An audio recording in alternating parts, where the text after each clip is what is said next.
교회력으로 사순절입니다. 교회력이라고 하는 것은 예수님의 일생을 가지고 1년 동안을 이렇게 이제 정리한 일종의 예수님 중심의 달력이라고 보시면 되겠습니다. 그래서 예수님께서 이제 지금은 고난을 당하시는 사순절이에요. 40일 동안 우리가 고난 주간을 40일 동안 사순절을 보내는데, 이 사순절에 우리가 어떤 일을 하는가 하면 예수님의 고난을 묵상하고 예수님의 고난에 참여하고 또 영적으로 훈련을 받는 시간이 바로 사순절입니다. 사순절은 예수님의 고난을 깊이 묵상하는 시간이면서 동시에 우리가 영적으로 훈련하는 시간이고 부활주의를 준비하는 시간입니다. 지금 우리 교회는 사순절을 맞이해서 40일 특별 기도회를 진행하고 있습니다. 새벽 기도회와 또 금요 치유 예배를 같이 연결해서 40일 기도회를 하고 있는데, 이 40일 특별 기도회를 통해서 기도에 대한 훈련을 하고 있습니다. 그래서 기도의 이론을 배우고 있어요. 기도가 어떤 것인지, 기도가 왜 중요한지, 어떻게 기도하는 것인지, 이런 것들을 40번에 걸쳐서 나누고 있습니다. 16번을 했고 앞으로도 아직도 24번이 남아있는데 기도에 대해서 훈련받을 수 있는 좋은 시간일 것 같아요. 여러분들이 내가 정말 기도를 잘하고 싶은데 기도가 잘 안 되시는 분들, 기도의 중요성을 잘 모르시는 분들, 그리고 정말 기도에 대한 훈련을 받으시고 싶은 분들은 앞으로 남은 시간도 많이 있으니까 금요일 치유 예배 시간에 또 새벽에 오셔서 말씀을 듣고 기도하신다면 하나님께서 이번 사순절을 통해서 또 사순절 특별 기도회를 통해서 여러분들을 더 성장시켜 주실 줄로 믿습니다. 여러분, 기독교의 특징은 고난의 종교라는 것입니다. 다른 종교는 그들이 믿는 신을 고난을 받았다 이렇게 말하지 않습니다. 오히려 다른 종교는 자기들이 믿는 신을 초월적인 능력 있는 신으로 그렇게 그들은 주장합니다. 그런데 기독교는 하나님께서 스스로 고난을 받으셨다라고 그렇게 가르칩니다. 물론 우리가 믿는 하나님도 절대적이신 분, 능력이 많으신 분, 초월적인 전지전능하신 하나님이십니다. 그런데 그런 분께서 스스로 고난을 받으셨다라고 할 때 그게 잘 이해가 안 될 수 있어요. 아니, 그렇게 능력이 많으신 분이 왜 고난을 당하셨을까? 그런데 거기에는 아주 중요한 기독교의 진리가 담겨 있어요. 예수님께서 왜 이 땅에 오셔서 고난을 당하셨는가? 오늘은 그 말씀을 좀 여러분들과 나눠보려고 합니다. 저를 한번 따라서 하실까요? 예수님이 고난당하신 이유. 네, 사순절이고 또 우리가 예수님을 묵상하는 기간이기 때문에 예수님의 고난을 좀 우리가 생각했으면 좋겠는데요. 예수님이 왜 고난을 당하셨을까? 뭐 아시는 분도 계시고 잘 모르시는 분도 계시고, 오늘 이 시간을 통해서 예수님이 왜 고난을 당하셨는지에 대한 분명한 이유를 우리가 배우고 깨닫는 시간 되기를 주님의 이름으로 축원합니다. 첫 번째는 죄 문제를 해결하기 위해서입니다. 저를 따라하겠습니다. 죄 문제를 해결하기 위해서. 어떻게 보면 가장 중요한 문제입니다. 왜 예수님이 고난을 당하셨느냐? 우리들의 죄의 문제를 해결하기 위해서라는 거예요. 여러분, 이 죄 문제는 아담과 하와로 거슬러 올라갑니다. 아담과 하와가 선악과를 따먹었죠. 그것을 우리는 원죄라고 합니다. 하나님의 명령을 거역한 죄. 그 아담과 하와는 우리의 조상인데, 아담과 하와의 죄가 그들의 죄로 끝나는 것이 아니라 우리들에게도 죄가 이게 일종의 유전이 되었다고 할까요?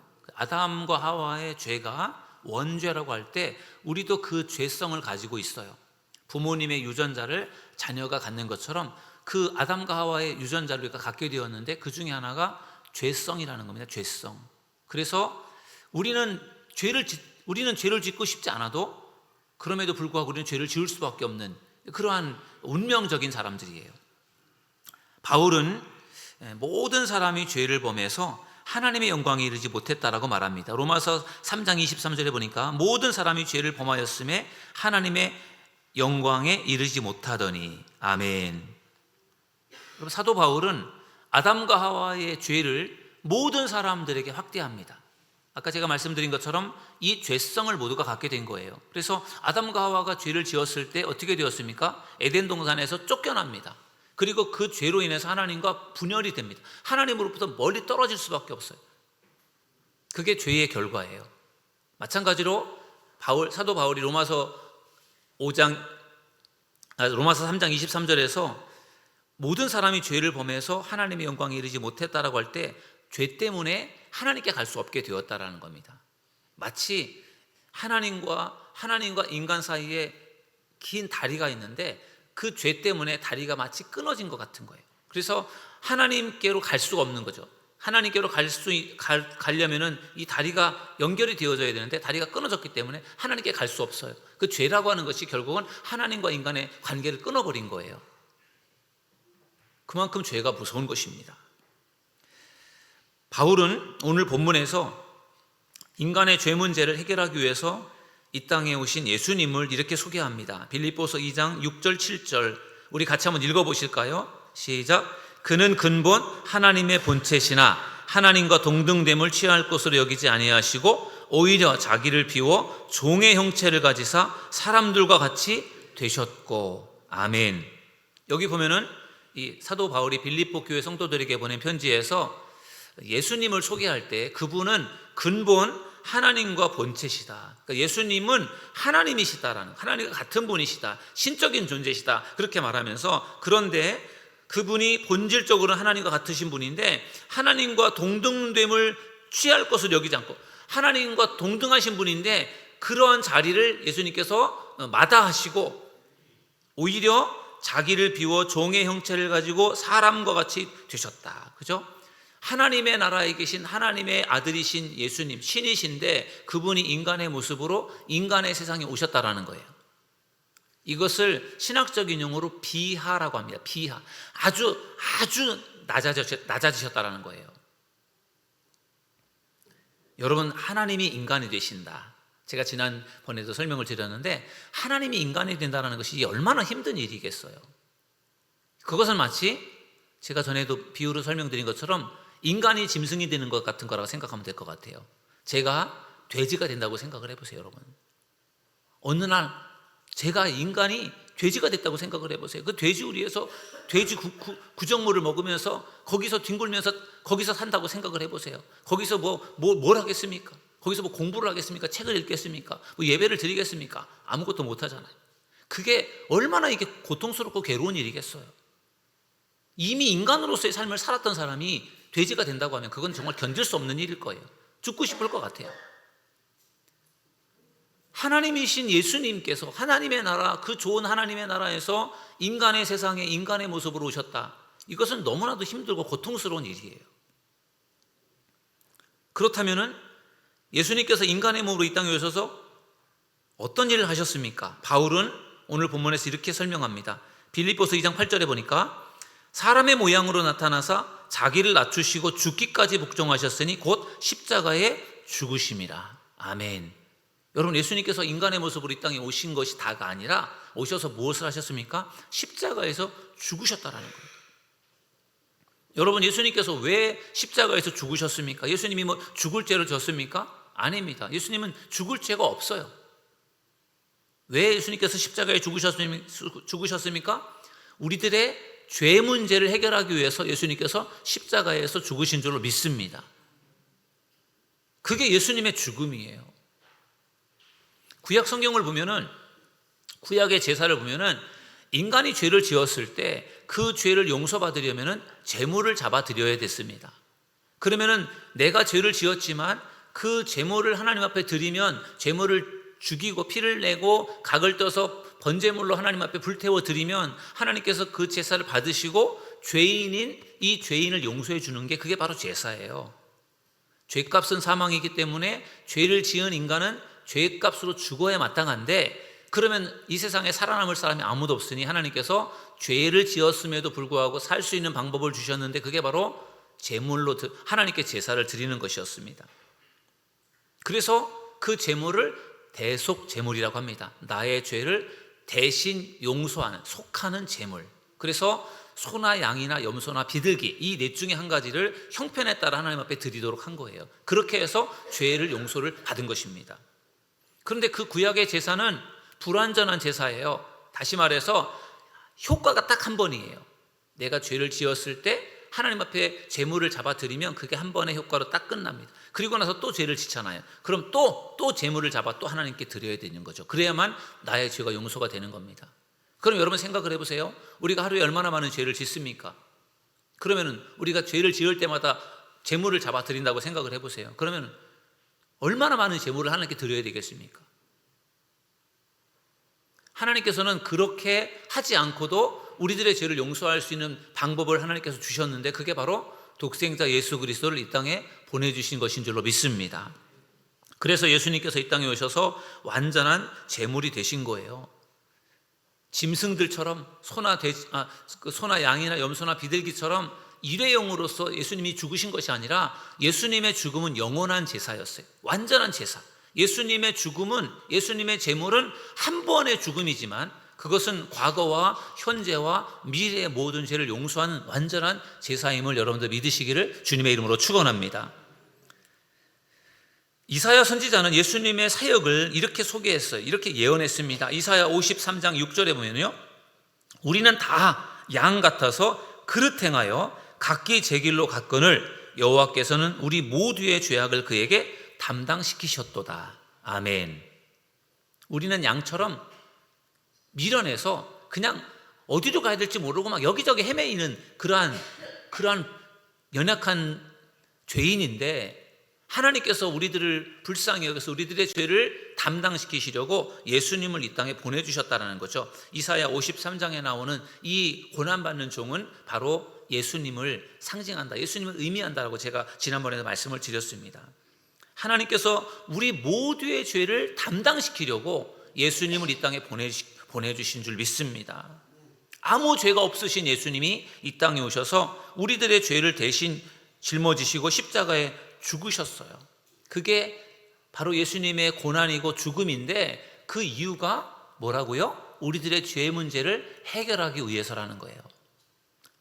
구약의 불완전한 제사로 우리들의 모든 죄를 용서할 수 없기 때문에 예수님께서 완전한 제사를 본인을 대신 제물로 드려서 우리들의 모든 죄를 용서하는 거예요.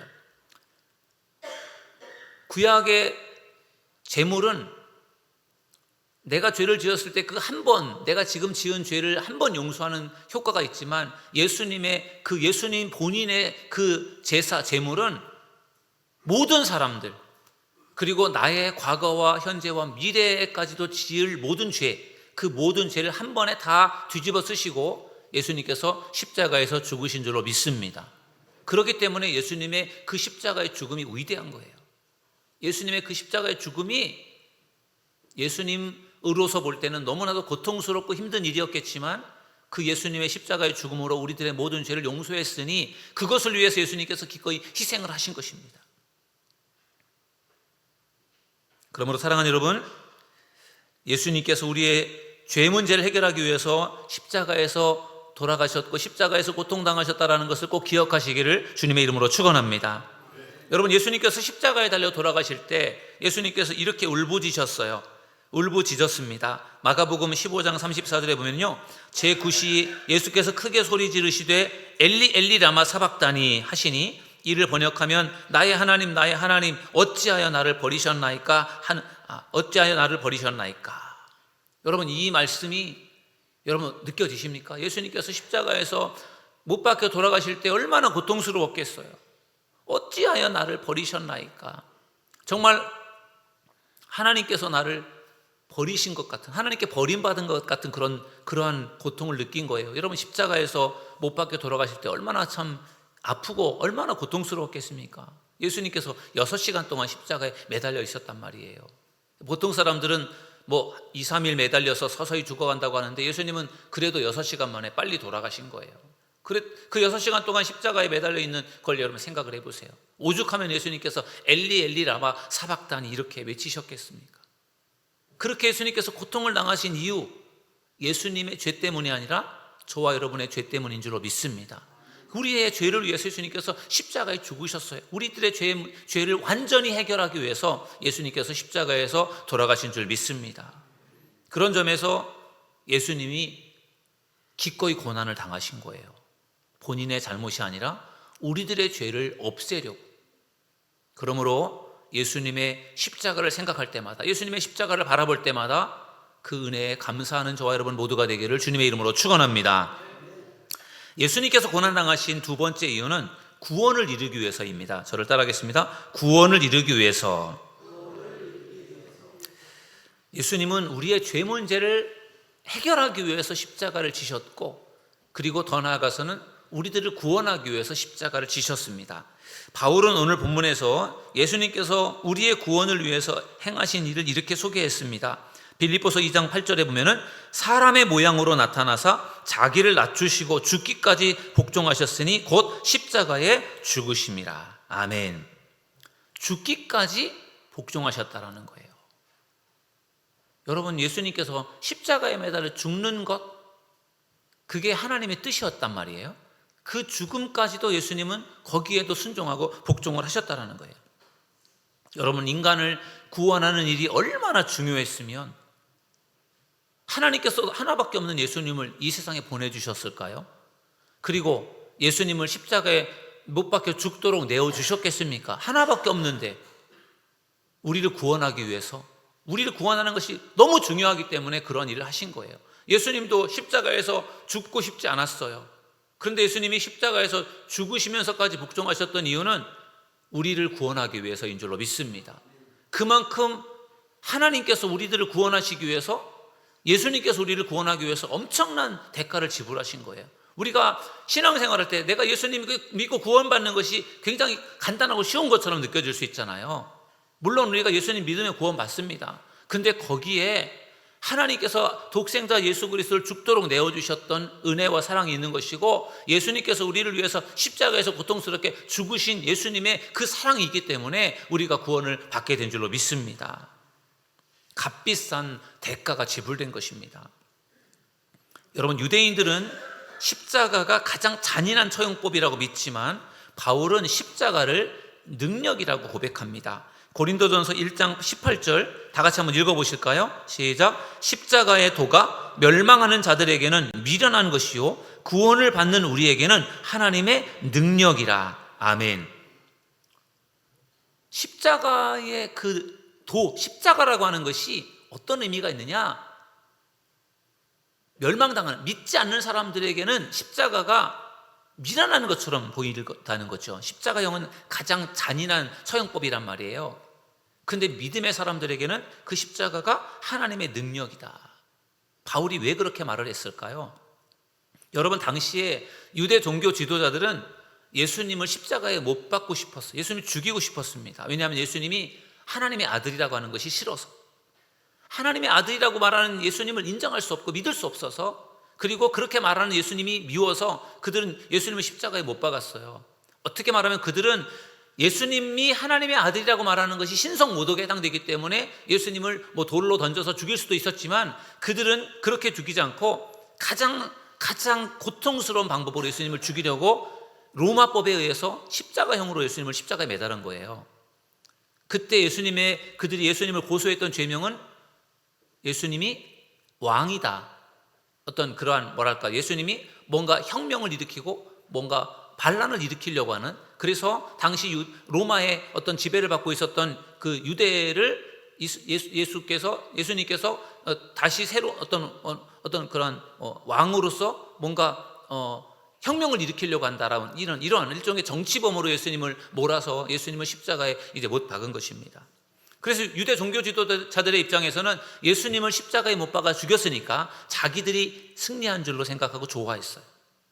그리고 물론 거기에는요, 예수님이 하나님의 아들이심을 알고 있었던 마귀도 예수님께서 십자가에 못 박혀 죽었기 때문에 마귀도 자기가 승리한 줄로 생각했습니다. 근데 이 십자가에는 놀라운 비밀이 담겨 있어요. 예수님께서 십자가에 달려 죽으신 것이, 그게 유대 종교 지도자들이 볼 때, 마귀가 볼 때 예수님이 실패자다 이렇게 볼 수 있는 거잖아요.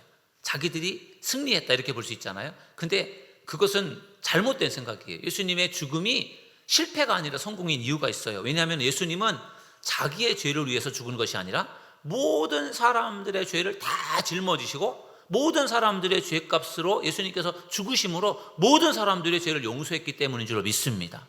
그러니까 예수님의 죽음은 아까도 말씀드렸던 것처럼 대속제물, 죄를 지은 죄인의 죄를 용서하는 제물인데, 예수님은 그러한 짐승의 제물이 아니라 신이면서 인간인 완벽한 제물이기 때문에 예수님의 제물이 모든 사람의 죄를 용서하는 일을 했어요. 그러니까 종교 지도자들이나 마귀는 예수님을 십자가에서 못 박아 죽였으니까 이제 예수님은 끝났고 자기들이 승리했다 이렇게 생각하지만, 그 예수님의 죽음 속에 대속 제물로서의 모든 사람을 용서하는 그 놀라운 그 비밀이 담겨 있는 것을 몰랐던 것이죠. 그래서 바울은 예수님의 십자가가 바로 하나님의 능력이다 이렇게 주장하라고 고백을 하는 것입니다. 바울은 대속제물이 되신 예수님의 죽음을 또 이렇게 설명합니다. 로마서 5장 18절에 보니까, 그런즉 한 범죄로 많은 사람이 정죄에 이르는 것 같이 한 의로운 행위로 말미암아 많은 사람이 의롭다 하심을 받아 생명에 이르렀느니라. 아멘. 여러분, 로마서 5장은 아담과 예수님에 대한 비교를 통해서 아담이 행한 일과 예수님이 행한 일을 분명하게 가르쳐주고 있어요. 여러분, 아담의 죄 때문에 모든 사람이 죽게 되었잖아요. 모든 사람이 죄를 짓게 되어서 죽게 된 것처럼 예수님의 죽음, 예수님 한 사람의 죽음 때문에 모든 사람이 생명을 얻게 되었다라는 것을 믿으시기를 주님의 이름으로 축원합니다. 성경은 하나님께서 예수님을 이 세상에 보내신 목적을 이렇게 설명합니다. 요한복음 3장 17절에 보면은, 하나님이 그 아들을 세상에 보내신 것은 세상을 심판하려 하심이 아니요 그로 말미암아 세상이 구원을 받게 하려 하심이라. 아멘. 예수님을 이 땅에 보내주신 중요한 이유가 이 세상을 심판하려 하심이 아니라 구원을 위해서 예수님을 이 땅에 보내주셨다는 것입니다. 예수님은 이 놀라운 구원의 계획을 이루기 위해서 십자가에 달려 돌아가신 것이에요. 아담의 죄 때문에 모든 사람이 죽을 수밖에 없었는데, 예수님께서 우리들의 모든 죄를 위해서 죽으셔서 모든 사람을 살게 했으니, 예수님의 이 십자가의 죽음이, 예수님의 고통이 얼마나 엄청난 일을 한 것입니까? 예수님은 우리들을 구원하기 위해서 이 땅에 오셨고, 우리들을 구원하기 위해서 십자가에 달려 죽으셨습니다. 고통을 당하신 거예요. 그러므로 예수님의 그 희생으로 우리가 구원함을 얻게 된 것에 늘 감사하는 여러분들 되기를 주님의 이름으로 축원합니다. 마지막 세 번째, 예수님께서 고난을 당하신 이유는 부활의 능력을 보여주기 위해서입니다. 저를 따라하겠습니다. 부활의 능력을 보여주기 위해서. 여러분, 예수님의 십자가의 죽음이 실패가 아니라 승리라고 제가 말씀을 드렸잖아요. 그것은 모든 사람들의 죄를 대신 짊어지고 죽어서 죄를 용서하는 제물로서, 대속 제물로서의 역할을 했기 때문에, 성공적으로 수행했기 때문에 승리이기도 하고요. 또 한 가지는 예수님의 십자가의 죽음이 승리인 이유는, 예수님은 십자가에 달려 죽으셔서 끝난 것이 아니잖아요. 십자가에 달려 죽으시고 사흘 만에 다시 부활하셨지 않습니까? 그러므로 예수님의 십자가의 죽음이 승리임을 믿으시기를 주님의 이름으로 축원합니다. 그 예수님의 십자가의 죽음 이후에 그 부활의 능력, 그것을 보여주기 위해서 예수님이 고난을 당하신 것입니다. 바울은 본문에서 예수님의 죽음 이유에 대해서 이렇게 소개합니다. 빌립보서 2장 9절에서 10절의 말씀을 보면은, 이러므로 하나님이 그를 지극히 높여 모든 이름 위에 뛰어난 이름을 주사 하늘에 있는 자들과 땅에 있는 자들과 땅 아래에 있는 자들로 모든 무릎을 예수의 이름에 꿇게 하시고. 아멘. 하나님은 예수님을 십자가에 못 박혀 죽게 하시고 그것으로 끝내지 않았어요. 예수님을 죽은 지 사흘 만에 다시 살려주신 줄 믿습니다. 예수님은 하나님의 나라에서 가장 낮고 천하게 이 세상에 오셨어요. 그리고 결국은 십자가에 달려 죽으셨단 말이에요. 그리고 하나님은 거기서부터 다시 예수님을 다시 이렇게 세워서 회복시키시는데, 죽은 자 가운데서 살리셨죠. 그리고 다시 하늘로 승천해 올라가셨습니다. 가장 낮추셨다가 가장 높여주시는 그것, 하나님은 그 일을 위해서 예수님을 고통당하게 하신 것입니다. 여러분, 십자가와 부활은 매우 상반되는 것이죠. 십자가에서 고통을 당하셨는데 예수님의 부활은 고통 때문에 더 빛이 나는 것입니다. 바울은 고린도 교회 성도들에게 보낸 편지에서 예수님의 부활을 이렇게 소개합니다. 고린도전서 15장 22절에서 23절에 보면은, 아담 안에서 모든 사람이 죽은 것 같이 그리스도 안에서 모든 사람이 삶을 얻으리라. 그러나 각각 자기 차례대로 되리니, 먼저는 천년을 매인 그리스도요, 다음에는 그가 강림하실 때에 그리스도에게 속한 자요. 아멘. 로마서 5장도 아담과 그리스도에 대한 이야기를 하고 있는데 고린도전서 15장에서도 아담과 그리스도에 대한 이야기를 하고 있습니다. 아담 한 사람의 죄 때문에 모든 사람이 죽게 된 것처럼 예수님 한 사람 때문에 모든 사람이 부활하게 되었다라고 하는 것을 바울은 가르쳐주고 있습니다. 그러면서 바울은 부활의 순서를 말해줍니다. 여러분, 부활의 순서. 예수님께서 부활하셨잖아요. 예수님의 부활은 부활의 첫 열매. 그리고 그 다음에 부활은 언제 일어납니까? 예수님이 다시 땅에 오실 때 부활이 이루어진다라는 거예요. 그래서 예수님께서 첫 열매로 부활의 첫 열매가 되신 것처럼 예수님께서 다시 오시는 강림하실 때 그때 그리스도에게 속한 자, 그리스도에게 속한 자들이 부활할 것을 말씀해 주고 있는 것입니다. 여러분, 기독교는 부활의 종교입니다. 예수님께서 십자가에 달려 죽으셨다가 다시 부활하신 것처럼 우리도 이 땅에 살다가 죽지만 다시 주님이 오시는 날 부활하게 된다는 것을 믿으시기를 주님의 이름으로 축원합니다. 제가 지난주에 인하대병원에 입원해 계신 곽재순 권사님을 제가 면회하고 왔어요. 곽재순 권사님이 올해 연세가 93세십니다. 그래도 그동안에 건강하게 집에서 잘 지내셨는데 급격하게 건강이 안 좋아지셔서 병원에서 치료를 받으셨어요. 제가 그 큰아드님을 통해서 권사님의 상황을 좀 들었는데 올해는 못 사실 것 같다고 그러시더라고요. 몸이 안 좋으세요. 많이 여유셨고. 제가 병원에 가서 권사님을 뵈니까 권사님이 너무 반가워하시면서 저의 손을 꼭 잡고 손을 놔주질 않으셔서 한참 동안 권사님 손을 붙들고 있었는데요. 권사님이 저한테 그러시더라고요. 목사님, 어쩌다 제가 이렇게 됐어요. 본인도 답답한 거예요. 전에 같지 않으시니까 몸이. 그러면서 뭐라고 하시냐면, 목사님, 이제 제가 이제 할 수 있는 게 뭐가 있죠? 이제 제가 할 수 있는 건 하나님께 가는 것밖에 없잖아요. 이제 본인도 아는 거예요. 이제는 자기가 회복하지 못한다는 걸 알고 있고 연세가 많으시고 이제는 하나님께로 가야 된다는 것을 본인도 이제 생각을 하시는 거예요. 곽재성 권사님은 모태신앙입니다. 모태신앙이에요. 그분이 평생 동안 교회를 다니셨어요. 그리고 코로나 지나면서 몸이 안 좋아지시고 그러면서 교회를 못 오시는데 권사님이 그러시더라고요. 목사님, 저 교회 한 번만이라도 가보고 싶어요. 교회 와서 예배를 드리고 싶으신 거예요. 근데 몸이 안 좋으셔서 이제 교회에 오시기가 어렵지만 권사님의 마음속에는 그래도 교회를 가고 싶은 마음이 있었어요. 곽세성 권사님이 하나님의 나라에 가는 것에 대한 생각을 더 많이 하고 계셔요. 그래서 제가 이제 권사님에게 기도를 해드렸고, 하나님이 계신 곳에 가는 것, 권사님에게 이제 점점 가까워올 텐데 그 나라를 사모하시고 권사님 기도하세요. 그렇게 제가 말씀을 드렸더니 그렇게 하겠다고 말씀을 하시면서 저에게도 기도를 해달라고 말씀하시더라고요. 고통 없이 하나님께로 갈 수 있게 해달라고. 그러면서 권사님은 하나님의 나라를 확신하셨어요. 나는 하나님이 계신 곳에 갈 수 있다. 내가 죽지만 내가 하나님께로 간다. 그런 믿음과 확신이 있었어요. 여러분, 우리도 언젠가는 나이가 들고 늙어서 병들어서 세상을 떠나는 때가 우리에게도 올 것입니다. 지나보니까 10년, 20년 후딱후딱 지나가더라고요. 곽재승 권사님 93세인데 여기 계신 분들도 10년, 20년이 지나면 그 나이가 될 것이고 그 나이가 되면 우리도 결국은 이 세상에서의 삶을 마치고 하나님이 계신 곳에 가야 되지 않습니까? 이 세상에서의 삶이 전부가 아니라 하나님의 나라가 있고 우리가 그 나라에 갈 수 있다는 소망과 믿음을 갖는 저와 여러분 모두가 되기를 주님의 이름으로 축원합니다. 예수님께서 십자가에서 죽으셨다가 부활하심으로 그것을 확실하게 우리에게 보여주신 것입니다. 우리가 이 땅에서 죽지만 우리 육신은 썩어질 수밖에 없고 사라질 수밖에 없지만 주님이 오시는 날 우리가 다시 부활해서 하나님이 계신 곳에서 영원히 산다라는 믿음을 소유하는 저와 여러분 모두가 되기를 주님의 이름으로 축원합니다. 장로교의 교리 중에 예정론이라는 교리가 있습니다. 칼빈이 주장했던 예정론이에요. 구원받는 사람을 하나님께서 미리 정해두셨다.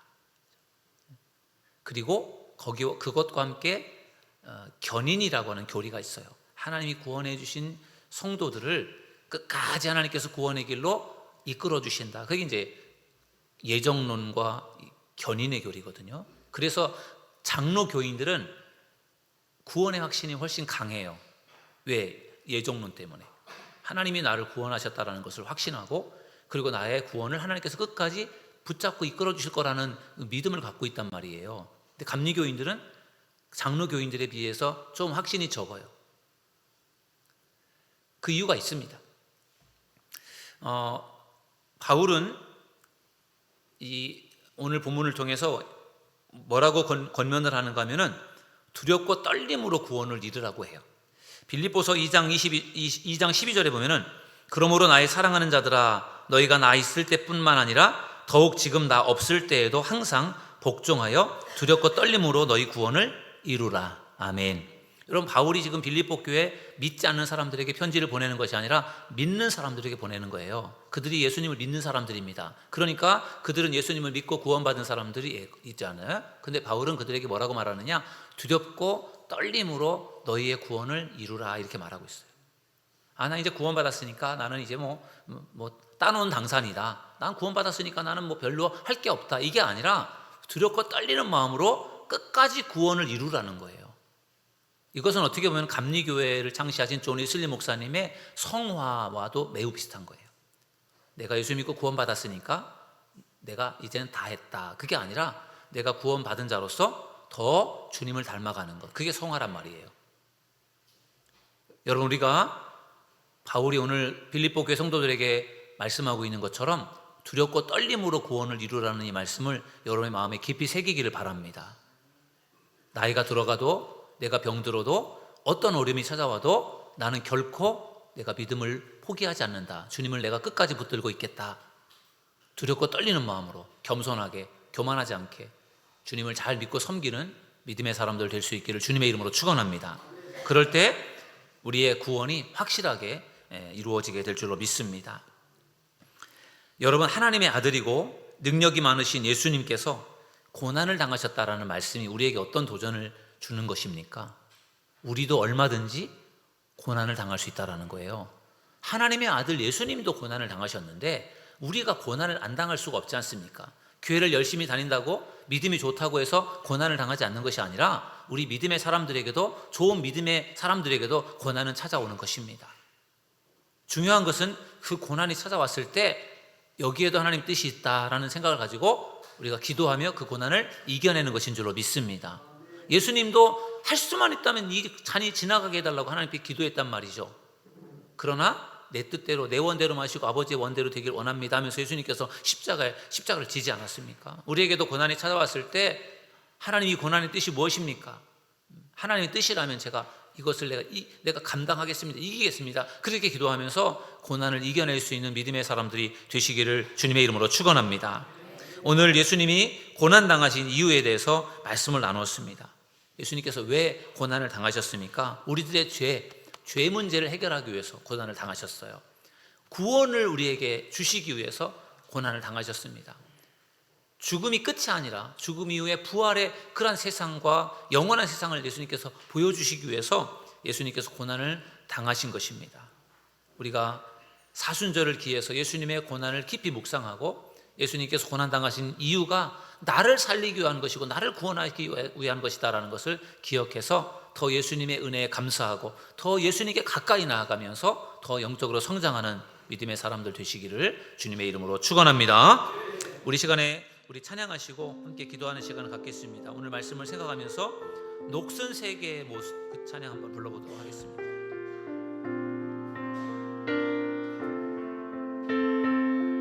그때 그 무리들이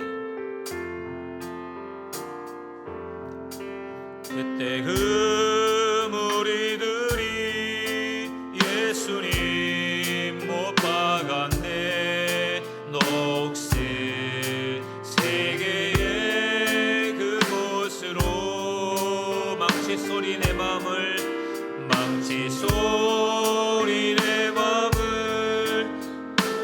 흘리면서 끌렸네. 그 피로 내 죄 씻어 주여 저들의 죄를 용서하여 주소서. 주여 저들의 죄를 용서하여 주소서.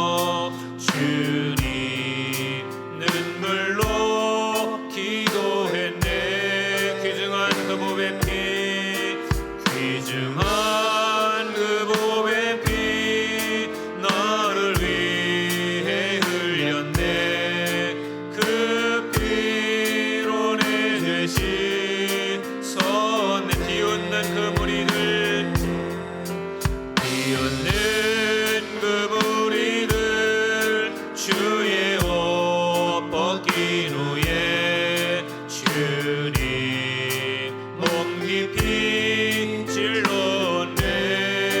귀중한 그 보배 피, 귀중한 그 보배 피, 나를 위해 흘렸네.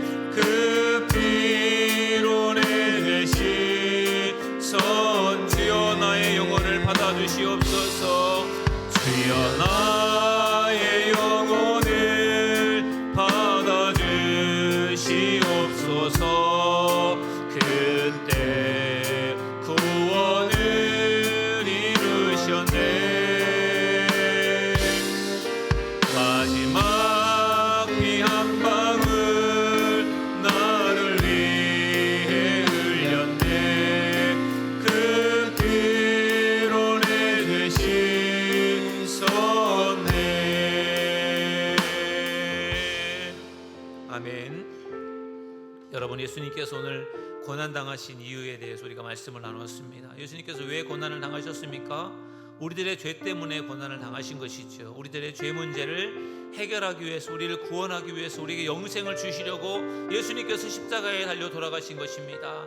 이 시간 예수님의 그 십자가의 죽음과 고난을 생각하면서 나의 죄 때문에 예수님께서 고난을 당하신 것에 우리가 정말 그것을 기억하면서 우리가 더욱더 주님을 사랑하기로, 주님을 잘 섬기기로 우리 한번 결심하면서 우리 주여 한번 부르짖고 통성으로 기도하겠습니다. 주여, 주여, 주여. 주님, 이 시간 주님께서 함께하여 주시길 원합니다. 축복하여 주시기 원합니다. 우리들의 죄와 우리들의 허물과 잘못 때문에 예수님께서 십자가를 지셨습니다. 주여, 주님께서 모진 고난을 당하셨습니다. 세계의 모습으로 바뀌어서 주님께서 십자가에서 고통을 당하셨습니다. 주여, 예수님에게 아무런 죄가 없는데 우리들 때문에 십자가를 지신 예수님의 그 사랑을 우리가 생각할 때 얼마나 놀라고 감사한지 알 수 없습니다. 영원히 멸망당할 수밖에 없었고 죽을 수밖에 없었던 저희들, 예수님의 그 고난으로 인하여 우리를 구원해 주시니 감사합니다. 그 예수님의 그 사랑을 우리가 기억하며 우리도 주님을 더 깊이 사랑하며 섬길 수 있는 믿음의 성도들이 다 될 수 있도록 축복하여 주옵소서. 이 시간 우리의 간절한 기도를 주님께서 들어주시옵소서. 응답하여 주옵소서. 사순절을 기하여 우리가 더 영적으로 성장하기 원합니다. 더 발전하기를 원합니다. 우리의 기도가 더 깊어지기 원합니다. 주여, 축복하여 주시옵소서. 우리 구주 예수님의 이름으로 기도드립니다. 아멘. 예수님께서 우리들의 죄와 허물 때문에 십자가에 달려 죽으셨습니다. 우리들을 구원하기 위해서, 우리에게 영생을 주시기 위해서 예수님께서 십자가에 달려 돌아가셨습니다. 주님의 그 은혜와 사랑을 기억하게 하시고 우리가 더 주님을 잘 믿고 섬길 수 있는 저희들 되기를 원합니다. 또한 우리가 사순절을 기해서 우리가 더 주님의 고난을 묵상하며 기도하며 우리가 영적으로 성장할 수 있도록 축복하여 주시옵소서. 예수님의 이름으로 감사하며 기도하옵나이다. 아멘.